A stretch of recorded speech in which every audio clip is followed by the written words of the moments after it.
Olá, sou a professora Cibele Pinheiro e vim falar para vocês um pouco sobre as estratégias de produto e dando continuidade ao nosso primeiro encontro na disciplina de administração de marketing. Então, sejam todos bem-vindos e um excelente aproveitamento. Eu estruturei a aula, né, fazendo uma contextualização sobre o composto de marketing. No desenvolvimento, vamos falar sobre o conceito de produto, também os níveis, classificação e componentes dos produtos e ainda o ciclo de vida do produto.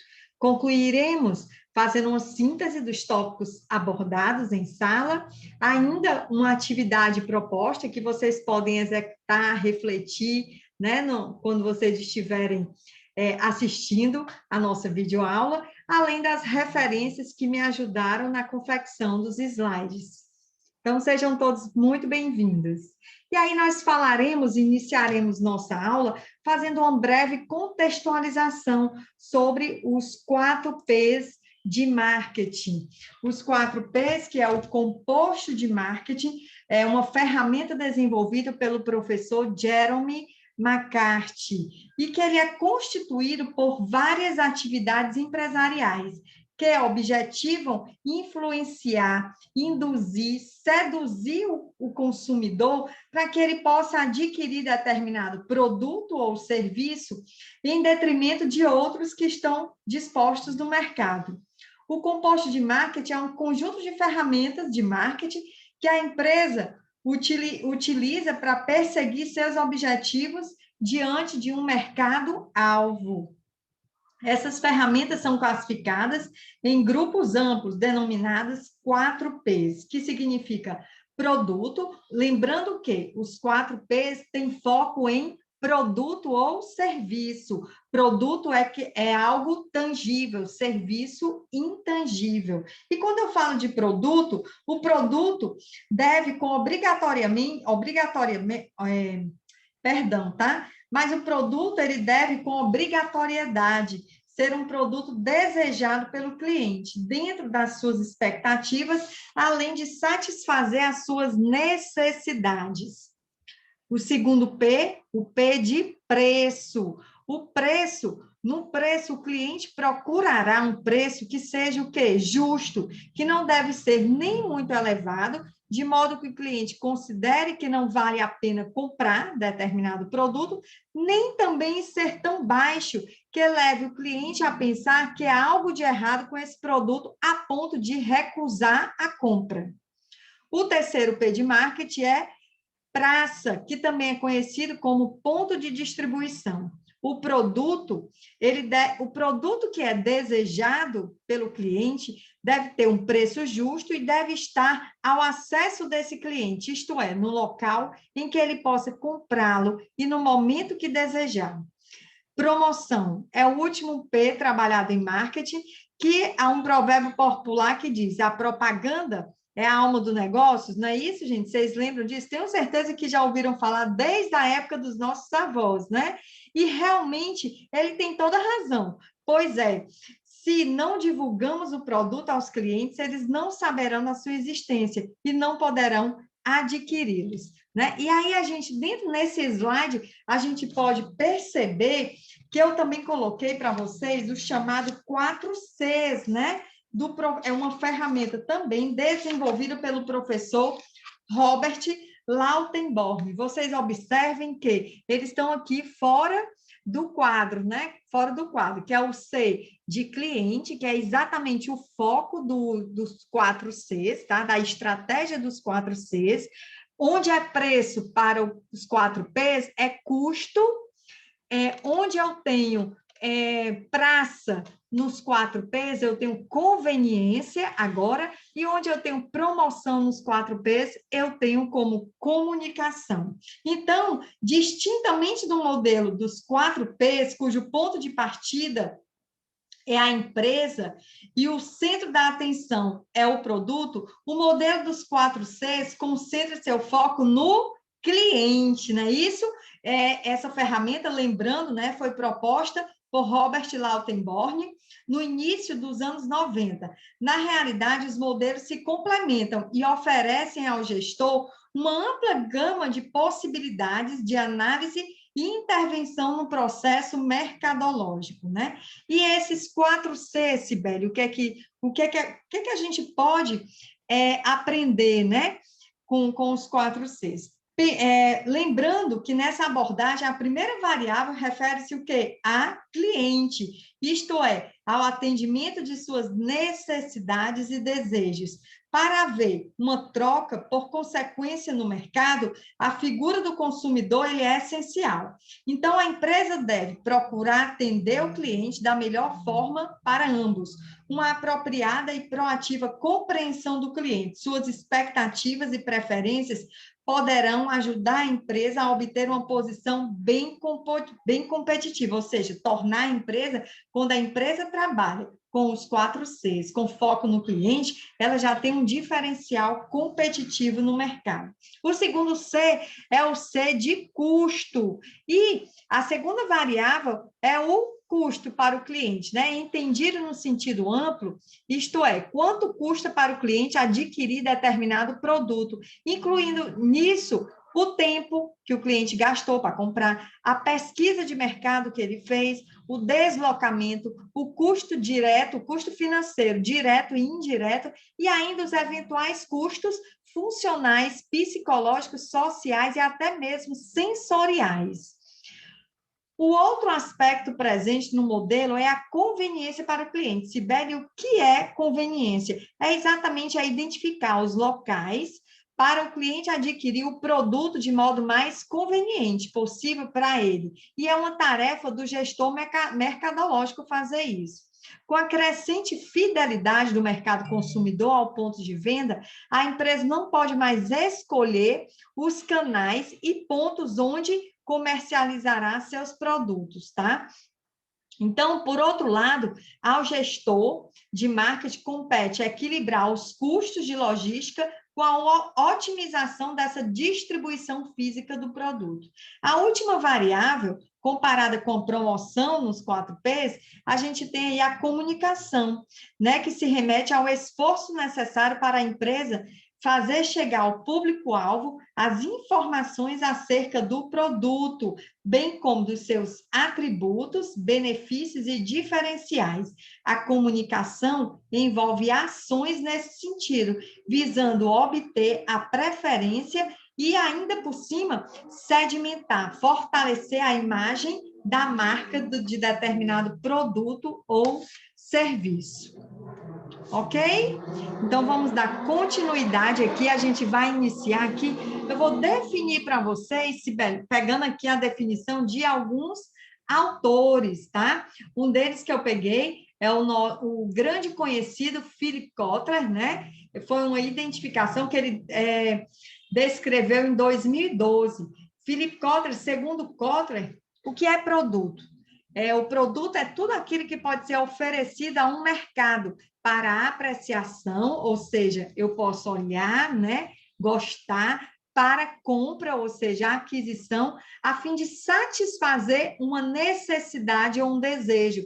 Eu lembro para vocês que nós falamos em aulas anteriores essa diferença, o que é necessidade e o que é desejo, sabendo que necessidade tem a ver com a questão nossa de sobrevivência. Foi o que a gente chamou de necessidades, né? Fisiológicas, necessidade de segurança. Então, a necessidade, ela está muito a ver com a razão, a nossa razão de existência. Enquanto desejo tem a ver com a emoção. Então, eu vou dar um exemplo bem simples. Eu estou aqui com muita sede, e aí eu estou com muita sede, é uma necessidade minha, fisiológica, primária, não é isso? Primária, em que eu vá matar essa sede. Eu posso muito bem matar vou no bebedouro e tomo um copo com água, bem gelado. Porém, eu tô aqui no meu prédio dando aula para vocês e eu quero tomar uma cerveja bem gelada, Stella Artois.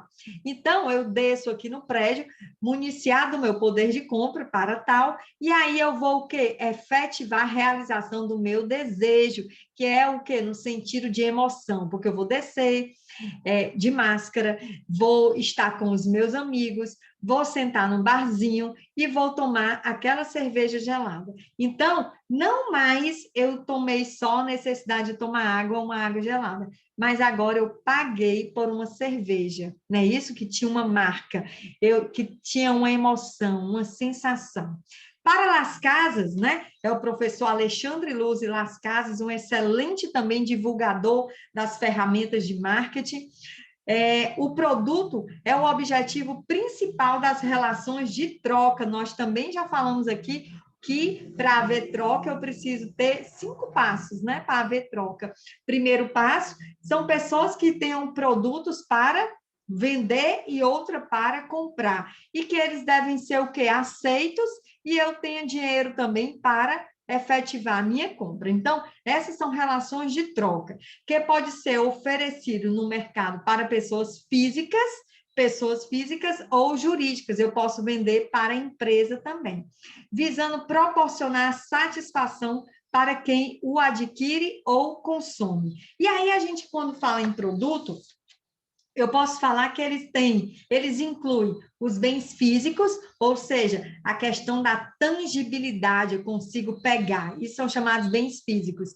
Eu tenho bem, quando falo de produtos, eu me refiro a serviços, quando eu falo de serviço, eu estou falando de algo intangível, e quando eu falo de intangibilidade de serviços, eu tenho algumas características específicas quando eu falo de serviço, até mesmo que a gente vai ver mais na frente os 8 P's de marketing em serviços, tá? Que é além de produto, 7 P's: produto, preço, praça, promoção. Eu tenho também pessoas, eu tenho processos e eu tenho a physical experience, que é exatamente a experiência física em serviço. E em serviço eu tenho algumas características também que elas são pertinentes a quando se trabalha em serviço. A questão da intangibilidade, não é isso? A questão da variabilidade ou heterogeneidade, chamado, que é quando você trabalha com pessoas, e pessoas é um desafio, as pessoas têm culturas diferentes.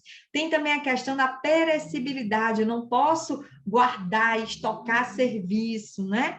E eu tenho também mais uma característica de serviço, que nesse momento deu uma fugidinha aqui, mas daqui a pouco eu retomo, quando eu for falar de serviços para vocês.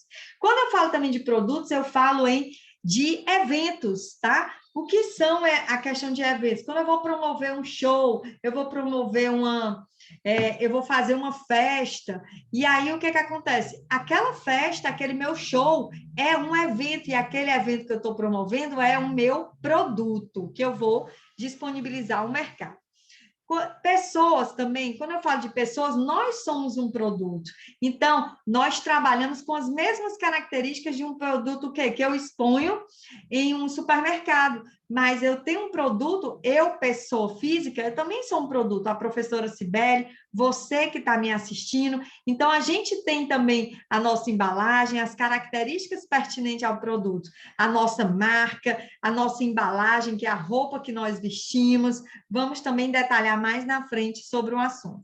Quando eu falo também de produtos, eu falo de lugares. Imagine eu estar divulgando aqui para vocês Fernando de Noronha, aquela divulgação daquela cidade, outra cidade que é muito, muito interessante conhecer, Gramado. Quando eu estou divulgando aquela cidade é o meu produto a ser trabalhado. Além de organizações, existem muitas empresas, vocês podem observar, até mesmo agora, em meio à pandemia, algumas empresas ajudaram bastante na questão da confecção e doação de máscaras, de álcool gel, então, de ajuda financeira. Então, a gente observou que teve um momento de solidariedade até no Jornal Nacional, e essas organizações tiveram foi um meio de promover, e essa promoção, essa organização, é o quê? É a marca dela que está envolvida, é o trabalho dela, é o produto que ela que ela fabrica, a marca, então ela também naquele momento é um produto. E também a gente, quando fala de produto, eu falo de ideias. Por que ideias? Porque na hora que eu estou trabalhando com políticos, né? Ou seja, existe um marketing político. Quando eu estou trabalhando com algumas empresas, as ideias que eu estou promovendo, divulgando, elas também são consideradas o quê? Um produto. Ok? Espero que eu tenha conseguido alguns exemplos para encaixar todos esses produtos que eu estou falando aqui para vocês, né? Que tenha sido entendido para vocês. E aí, quando eu falo de níveis de produtos, nós temos aqui, quando eu falo de níveis de produtos, para definição de estratégias de determinado produto, eu vou falar de níveis, tá? Mas é preciso, quando eu penso em relação ao produto, eu tenho sempre que raciocinar que o meu produto eu não posso só olhar para dentro para a empresa, da porta para dentro. Eu tenho que olhar para o mercado. E quando eu falo do mercado, eu tenho que olhar quem são os meus clientes, quem são os meus fornecedores, quem é a minha concorrência. E para isso eu tenho que preparar uma boa oferta de valor para eu ter um diferencial competitivo. E falando sobre isso, eu tenho para apresentar para vocês que os níveis de produto, eles são 5. Eu trouxe um exemplo para vocês do ramo de hotelaria. Lembrando que os níveis de produtos, de acordo com a literatura, com essa fonte aqui do livro do professor Las Casas, eu tenho o benefício central, que tem a ver, o que seria, Sibeli? Esse benefício central, o que é um benefício central quando eu estou falando de produtos, né?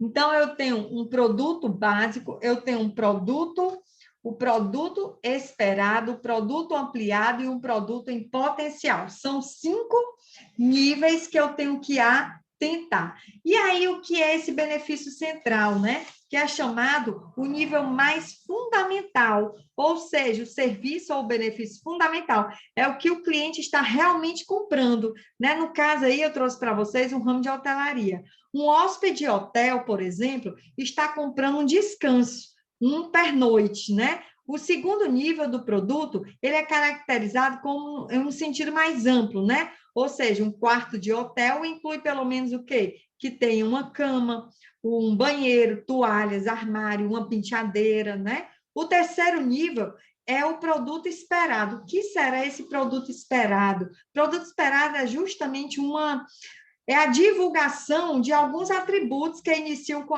que começa, tá? O produto esperado já começa com um pouco de diferenciação em relação ao benefício central, porque no benefício central, vocês podem observar que o cliente só queria um descanso ou um lazer, né? De repente estava trabalhando, precisava fazer um pernoite, né? Só que lá no produto esperado, a gente já observa que o cliente já procura o quê? Alguns diferenciais. O hóspede de um hotel espera pelo menos uma cama arrumada, toalhas limpas, lâmpadas que funcionem e um relativo grau de tranquilidade. Já no quarto nível de produto ampliado, diferencia-se por completo do produto do produto que está sendo vendido dos seus similares, excedendo até mesmo as expectativas do cliente. Um hotel pode incluir um aparelho de televisão com controle remoto, registro rápido, né? Um check-out expresso, boas refeições e serviço de quarto. Já no quinto nível está o produto em potencial. O que será isso, né? Ou seja, a possibilidade de este produto oferecer outras vantagens, transformações ou até mesmo ampliações no futuro. É onde as empresas procuram novas maneiras de satisfazer os clientes e diferenciar suas ofertas. No caso de hotéis, essa transformação inovadora do produto tradicional poderia ser hotéis exclusivamente com suítes, onde os hóspedes podem ocupar o quê? Uma série de quartos, tá? Um outro ponto importante para o marketing é que o produto traz consigo simultaneamente características tangíveis e intangíveis. Se os aspectos tangíveis predominarem, ele é um bem físico. E se o grau de intangibilidade for substancialmente maior, ele pode ser tipicamente um serviço, que nós já falamos sobre isso, né? Então, esses 5 níveis de produtos, eles são essenciais para que a gente consiga trabalhar principalmente em relação ao potencial de diferenciação dos nossos produtos e serviços oferecidos ao mercado. O que mais que eu tenho para vocês aqui nesses slides, né? Vamos classificar esses produtos, né? Bem sabemos, a gente vê muito até mesmo na economia, porque a economia, como a gente falou, é uma das áreas que fomentam o marketing. E a gente trabalha muito essa questão de bens, lá na economia de empresas, né? Que vocês já devem ter tido essas disciplinas.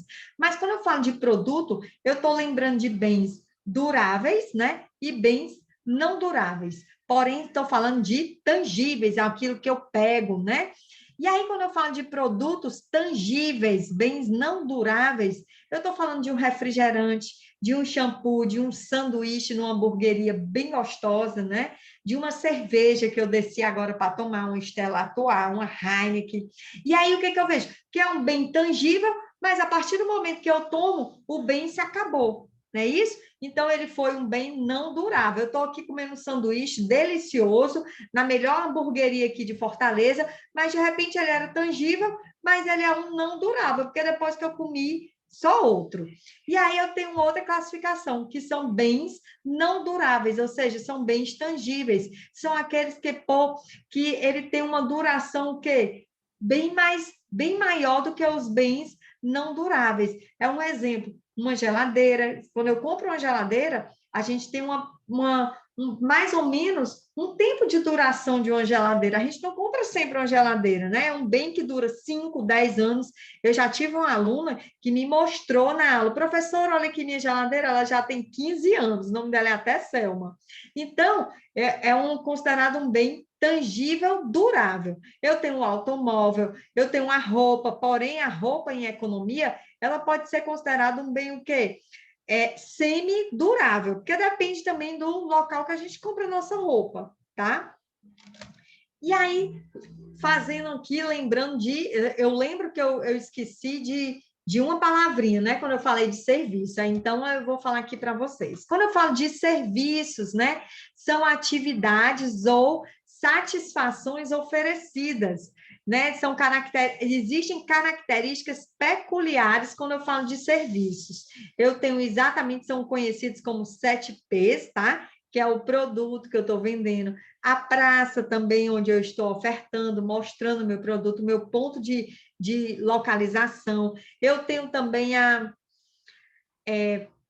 produto, preço, praça, o preço que eu vou oferecer, né, para ele, são as mesmas características do 4Ps, né?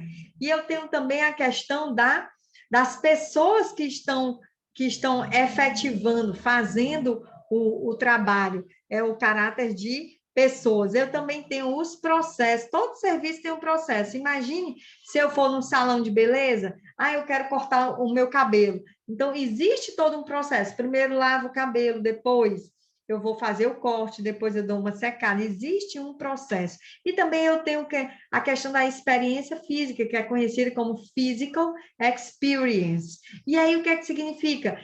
Quando eu lembro de determinado local, eu lembro o quê? O cheiro, a emoção que eu vivenciei naquele local. Então, é exatamente a experiência.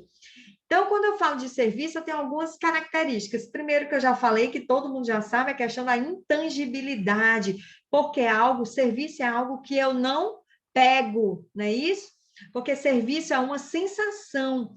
Serviço também tem outra a questão da inseparabilidade, que era justamente esse nome que eu queria lembrar. Por que essa inseparabilidade? Vamos supor, se eu for no salão e alguém for cortar meu cabelo, eu sempre estou atrelando aquele serviço ao profissional que o executou. Essa é a característica, eu não consigo separar o serviço do executor. Outra característica é a questão da perecibilidade. O serviço, gente, ele não pode ser estocado, porque ele é perecível, ele se estraga.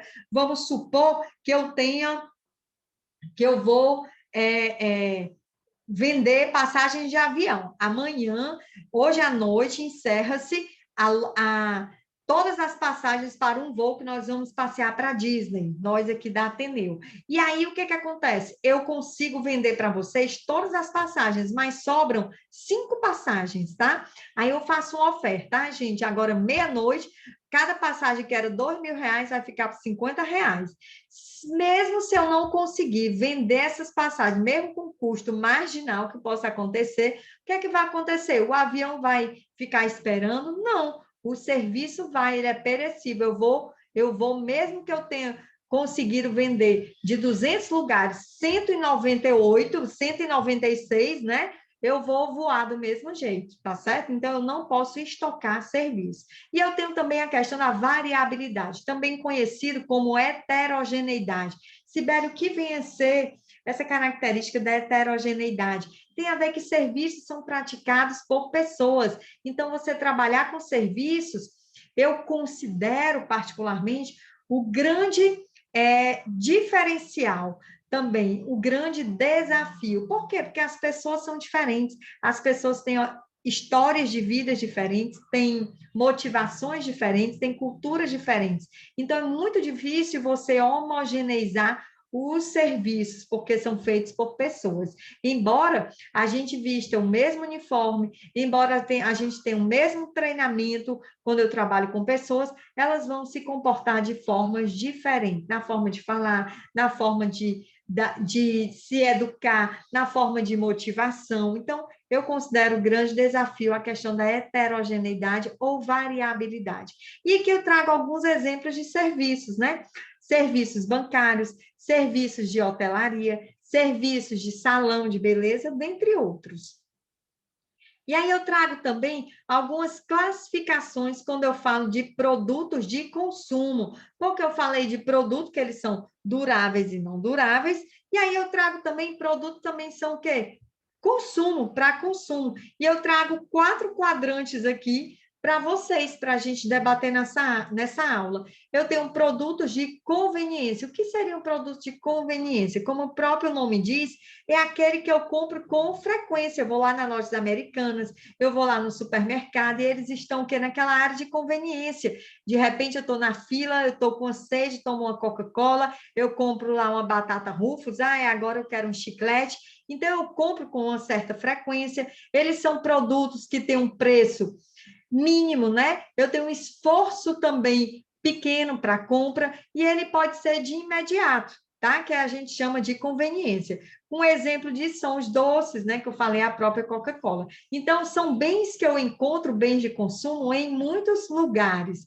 Outro exemplo de bens que é exatamente produtos de compra comparada, ou seja, eu compro esses produtos com menor frequência, porque eu costumo comparar o preço, o modelo, a tecnologia, e eu encontro esses produtos em menos lugares. Eu vou comprar um carro, eu não posso comprar um carro aqui no Iguatemi, não é isso? Eu não posso comprar um carro em qualquer esquina que eu vou. Normalmente eu tenho o quê? Poucos lugares que eu vou encontrar.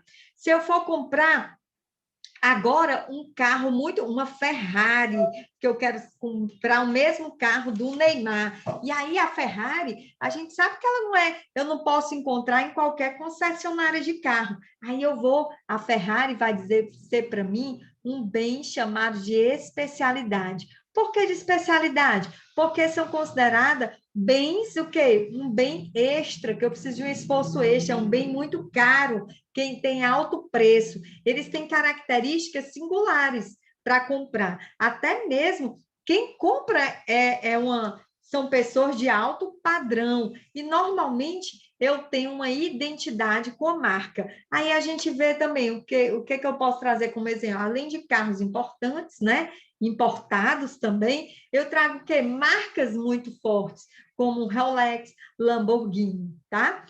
Mas outro exemplo, Sibeli, sem ser de carro, nem de uma joia como um relógio, eu posso trazer para vocês produtos de especialidade, um vestido de noiva. Um vestido de noiva eu não compro no shopping normal. Uma obra de arte, ele é considerado também como um produto de especialidade, porque eu não vou comprar uma obra de arte,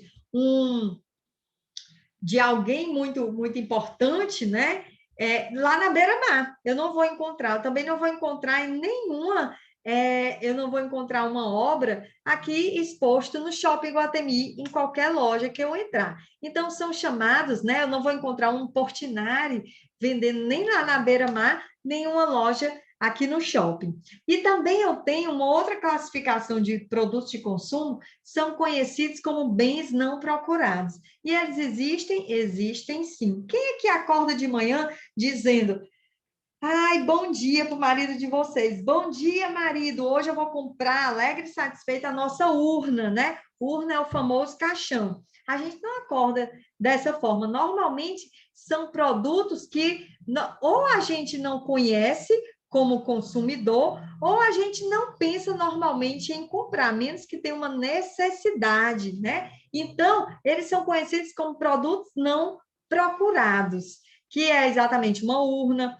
que é um seguro de vida, um seguro de carro, uma lápide, né, no cemitério. Então, exige que o marketing tenha e prepare uma força de venda, uma propaganda, para que ele se torne o quê? Interessante e procurado no mercado.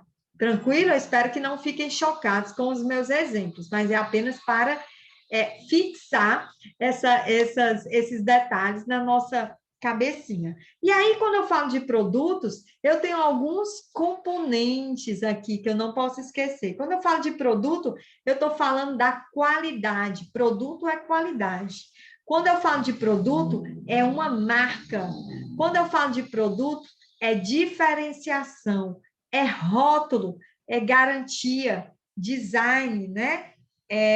Se bem que é o design, é a forma do cliente, né? O formato, é o desenho dele.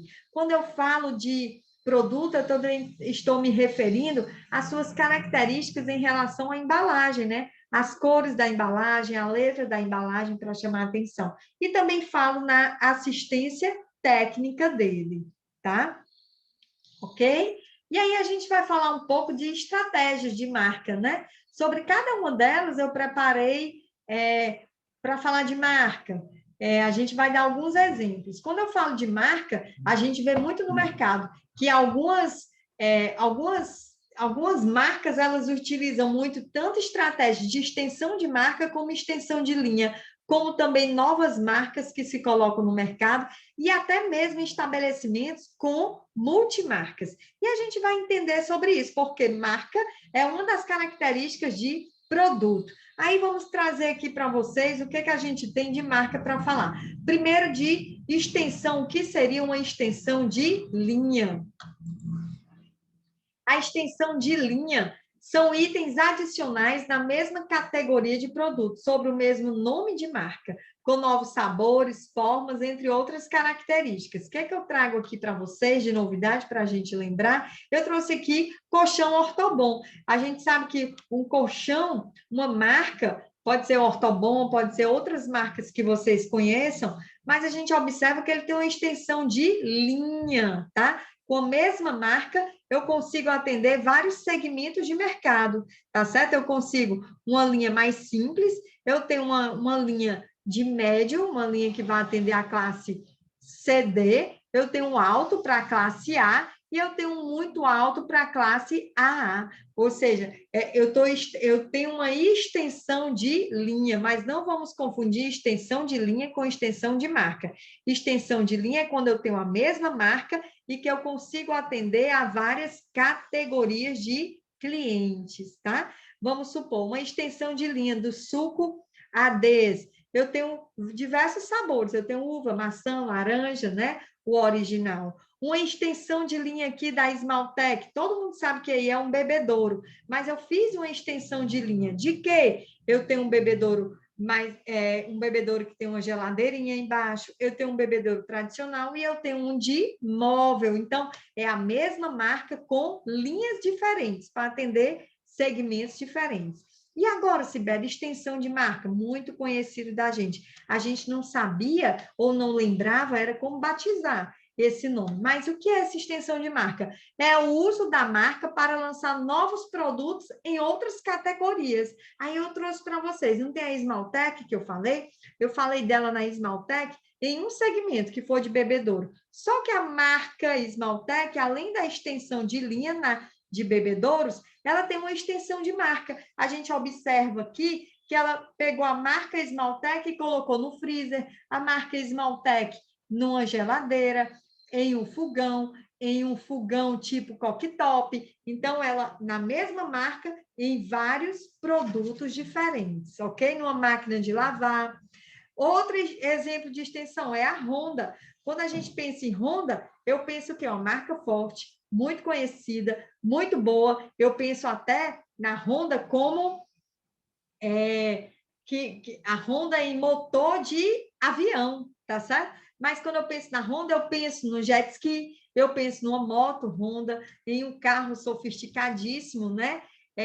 SUV da Honda. E aí eu trago um exemplo muito próximo para a gente, que é exatamente da Coca-Cola. A gente vê aqui, eu trouxe uma diferença muito clara para a gente tentar fixar essa questão de extensão de linha e de marca. A gente observa a marca Coca-Cola, aquela abertura quando a gente abre, que eu tenho que é uma extensão de linha, tá? Aqui na vertical, tá? O que seria essa extensão de linha? É a Coca-Cola Light, é a mesma Coca-Cola sendo zero e é a mesma Coca-Cola sendo clássica, tradicional.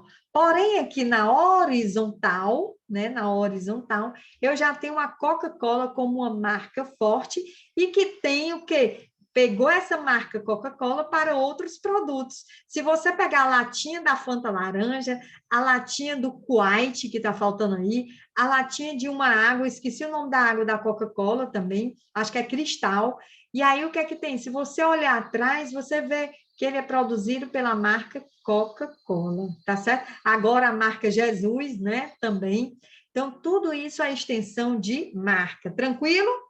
Tranquilo. E aí a gente traz o quê? Multimarca. Uma empresa tem ou lança marcas adicionais na mesma categoria de produtos, né? Vamos lá. Aqui é a Unilever. A Unilever, ela tem multimarcas, porque ela atende também vários segmentos. Quando a gente pensa em sabão em pó, a gente já pensa assim, né? Na marca Top of Mind, que é exatamente marcas que ficam no topo da nossa mente. Vem Omo na cabeça. No entanto, quando a gente pensa na Unilever, ela tem o quê? É uma multimarca, só falando de sabão em pó, porque ela tem a primeira linha, que é Omo, depois ela tem Brilhante, ela tem Surf, ela tem Ala. Então, é o chamado multimarcas. O mesmo acontece com café. Todos esses cafés aqui que a gente tem é de uma empresa chamada Três Corações. Talvez muitos trabalhem aqui nas Três Corações. E o que muda? O que muda nessa empresa é a torragem do café, a qualidade, né? Até mesmo o cheiro, o gosto, ele muda, porque a torragem é diferente, dentro da minha ignorância nessa área. Mas o que eu penso que o mercado, que a gente vê nas prateleiras do supermercado, são os posicionamentos desses produtos, tá? Porque são voltados a segmentos diferentes. Eu tenho aqui na primeira linha, eu tenho Três Corações e Santa Clara. Eu tenho a primeira linha dele, né? Só que Três Corações ele é muito conhecido que no sul. Santa Clara é mais conhecida aqui no Nordeste, né? Mas eles dois têm a mesma qualidade de café. Mas na segunda linha eu já tenho o quê? O Quimimo. E a própria Santa Clara, o próprio Três Corações, perdão, ele já desenvolveu outras marcas de café para outros segmentos de mercado também, tá? Até porque ele tem que atender ao mercado. Se tem uma concorrente dominando em uma área de um mercado inferior, ele vai sim produzir um café, mexer na torragem, movimentar essa qualidade para atender aquele mercado que só o outro concorrente está trabalhando, tá? O que mais que a gente vê? Novas marcas. O que a gente tem de novas marcas? Quando uma empresa lança produtos em uma nova categoria. E aí eu trouxe aqui a marca do Boticário. Quando a gente pensa nessa loja, nessa franquia, né? Uma das maiores franquias aqui no Brasil, que já está o quê? Se internacionalizando, a gente vê que o Boticário, a gente já pensa o quê? Em perfume. Quem compra com mais frequência já pensa em shampoo, em maquiagem. E aí a gente tem um mix de produtos lá, um portfólio de produtos. Mas o Boticário tem até esmalte, mas o Boticário ainda não colocou uma tinta de cabelo. Estamos aguardando. E aí fica como uma sugestão de novas marcas nos produtos, tá? Ok? Que é chamado de novos lançamentos. E aqui, quando a gente tem uma nova estratégia de mercado, uma estratégia muito conhecida, que são exatamente das marcas próprias. Quando a gente entra em alguns supermercados, tipo lá no Extra, o Extra é do grupo tem um Extra, é do grupo GPA, né? Grupo Pão de Açúcar. Quando eu vejo no Extra, eu tenho o Extra, eu tenho o Atacarejo, que é o açaí, e eu tenho também o Extra, o açaí, que é o atacarejo, e o Pão de Açúcar. E o que é que a gente observa? Que existem marcas que são trabalhadas por eles. O que é que acontece? Principalmente essa ideia, essa estratégia, ela vem muito de outros mercados. O mercado europeu funciona muito. Eu estou trazendo o mercado europeu para vocês porque o Carrefour ele é francês, né? Então, o Carrefour tem uma marca muito forte fora. E aí, o que acontece? Lá, o mercado é muito voltado a marcas próprias. Né? O cliente lá não tem preconceito, não. Aqui a gente nota um pouco de resistência. Quando eu falei do Extra, o Extra tem a marca dela, de arroz, o Qualitá, não é isso? O Pão de Açúcar, que é da mesma rede, tem o Taeg. E aí, o que acontece? Muitos clientes, eles ainda têm muito preconceito, porque antigamente, quando se falava em marcas próprias, eles estavam voltados a produto de segunda linha, mas hoje já não tem mais essa ideia, tá? Se você perceber no mercado internacional, pouco se fala em Nestlé, pouco se fala na Danone, porque o forte mesmo são as marcas próprias dos supermercados, tá? Lá tem o Dia, né, que é muito vendido na Europa, tem a questão do Carrefour, que é muito forte, entre outras que vocês terão de oportunidade de conhecer. E aqui eu trouxe também a Super Rede, que traz também um leque de marcas próprias. E o que normalmente, Sibeli, o que a empresa faz para posicionar o produto dela muito bem? A gente vê que ele está sempre a marca própria do produto, ele está muito, quando ele está exposto, ele fica muito próximo àquela marca que é mais forte no mercado, né? Para ele, que ele é mais forte. Normalmente, quem faz a embalagem dessas marcas próprias é aquele fornecedor que mais negocia, que tem um poder de negociação, poder de barganha com o próprio supermercado, que ele vai colocar a marca própria no supermercado, do supermercado no seu produto. Então, quem tem oportunidade, eu deixo para vocês até eu sugiro que quando vocês forem fazer o supermercado, deem oportunidade para as marcas próprias, né? Vocês vão perceber que tem uma excelente qualidade comparada com a que tem maior potencial de venda, que tem maior participação do mercado nesse supermercado, que é o maior market share deles, e eles têm também market share, fatia de bolo. Normalmente eles barganham, né? O supermercado, a marca própria, ele barganha sempre com um fornecedor que ele tem uma marca forte. Né? Então, há que é chamado até nas 5 forças de Michael Porter. Ele tem um poder de barganha, ele começa a fazer parceria com essas marcas que têm uma grande participação nos supermercados deles, das marcas dele. E aí eu trago para vocês esse desafio de fazer a experiência de consumo nas marcas próprias. Vocês vão ter de observar uma boa qualidade e ainda preços bem acessíveis. E aí, quando a gente fala de produto, tem uma literatura que ela é importante. O produto é tudo isso que aconteceu na nossa última semana, né? O que aconteceu? E tudo isso que aconteceu na nossa última semana, eu estou trazendo aqui, uma figurinha, uma charge, que quando a gente fala de ciclo de vida do produto, eu estou falando da nossa vida também, porque ele se baseia nela. Porque como nós, seres humanos, nós nascemos, crescemos, nos desenvolvemos, né? E muitas vezes temos filhos e depois, mesmo que a gente não queira, o quê? Morre. Então, nascer, se desenvolver, envelhecer e morrer. Não tem outra Não tem outra expectativa, tá certo? Para a gente. O ciclo de vida em produto, em varejo, é a mesma coisa, passa por 4 estágios. Quais são? A fase de introdução, crescimento, maturidade e declínio. Sibeli, o que seria um produto nessa sua fase de introdução?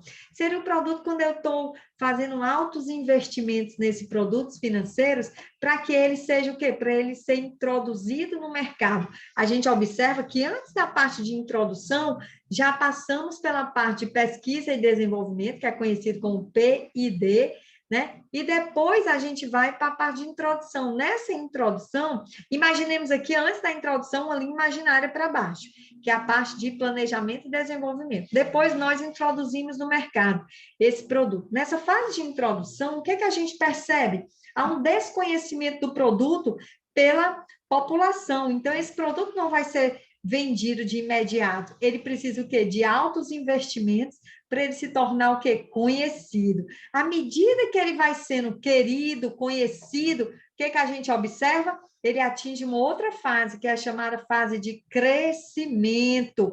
Porém, nessa fase de crescimento, a empresa, sim, ainda continua investindo. Por que ela continua investindo? Porque os concorrentes já ficam de olho nela, não é isso? Então, a gente percebe que quando o produto já está conhecido, querido, já começando a ter lucros na empresa, a dar lucro para a empresa, começa a aparecer o pessoal os concorrentes, né? O pessoal de olho grande.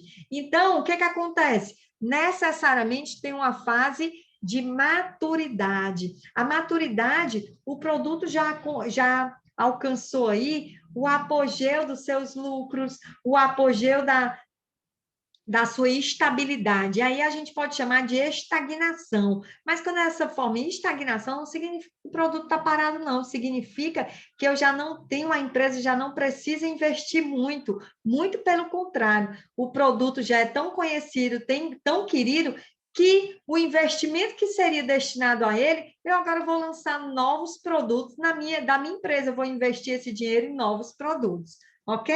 E aí, necessariamente, depois que o produto está ali, já passou bom tempo nas prateleiras, já conhecido, vendendo sem muito investimentos, né? Eu começo uma fase chamada declínio, quando o produto começa o quê? A envelhecer, a se tornar esquecido, até ele sair do mercado e ser substituído por um produto novo, de novas marcas, com novas tecnologias. Então, bem como os seres humanos, que temos um ciclo de desenvolvimento, cada produto, como varejo também, se aplica nesse mesmo círculo. Então, dentro dessa perspectiva, gostaria de agradecer, né, a paciência, a presença de vocês e lembrar aqui, fazer uma síntese, né, do que nós falamos. Falamos aí do composto de marketing. Dentro do composto de marketing, eu botei um ponto aí para vocês, que a gente deve lembrar que dentro do composto de marketing, ele é uma variável controlável. Eu consigo ter gerenciamento no meu composto. O que seria esse gerenciamento? Eu controlo a qualidade do meu produto, eu controlo o preço do meu produto, eu controlo os pontos de atendimento de maior facilidade para o meu cliente e também dito as promoções. Dentro do conceito de produto, falamos dos conceitos atuais e essenciais, né? Falamos aqui dos serviços, também falamos de bens e pessoas. Dentro da classificação, lembrando que vocês precisam ver os níveis de produtos, atentar sempre para a concorrência e para o valor de mercado, tá? E a classificação dos produtos. Estudamos os produtos tangíveis, né, que sejam duráveis e não duráveis. Também falamos sobre serviço e produtos de consumo. Não podemos esquecer dos componentes de produtos. Quais são os componentes de produto? Todo produto, quando eu penso, é o que ele está. Quando eu falo de produto, eu falo de qualidade. Eu falo de marca, de diferenciação. O que diferencia meu produto? Quais são as qualidades, a tecnologia que eu vou escolher esse produto em detrimento de outro que esteja na concorrência? Eu falo de garantia, eu falo de design, né? Design, aquela forma, aquele perfume, né? E a gente observa, quando eu falo de design, normalmente a gente pensa até, eu vejo sempre na cabecinha da gente, quando eu vou comprar perfume. Às vezes a gente tem um perfume feminino, ele tem sempre um design feminino, ele tem curvas, e o masculino, ele está sempre lá, reto, né? Vamos começar a observar quando a gente for numa loja da Natura, quando a gente observar produtos mais voltados ao público masculino e feminino da mesma marca, a gente sente essa diferença. Esse é o que é o famoso design. E eu tenho também as embalagens, cada vez com mais cores atrativas, que são estudadas, as embalagens cada vez mais chamam mais a atenção do cliente, né? E falamos também do ciclo de vida do produto, de 4 fases, bem como as suas características, a fase de introdução, crescimento, maturidade e declínio. Bem como eu tinha prometido para vocês, eu trouxe uma atividade também para vocês pensarem, né? Trouxe aqui grandes marcas e todas que estão se internacionalizando. E aí eu peço para vocês, identifiquem nas empresas abaixo, ou seja, na água de coco, nas sandálias havaianas, que tem cases maravilhosos artigos, né? Das sandálias havaianas, bem como da história da Havaianas, que é muito legal a gente, como estudante de marketing, poder se apropriar da história da Havaianas. A gente tem da Reserva e também da Chili Beans. Façam isso. Quais são as estratégias dos produtos de acordo com o que foi exposto nessa nossa aula de hoje? E aqui eu trago a nossa bibliografia, que me ajudou bastante na confecção dos slides. No mais, daremos continuidade com outras estratégias, tá? Em futuras aulas que possamos nos encontrar. Então, um abraço a todos e até mais.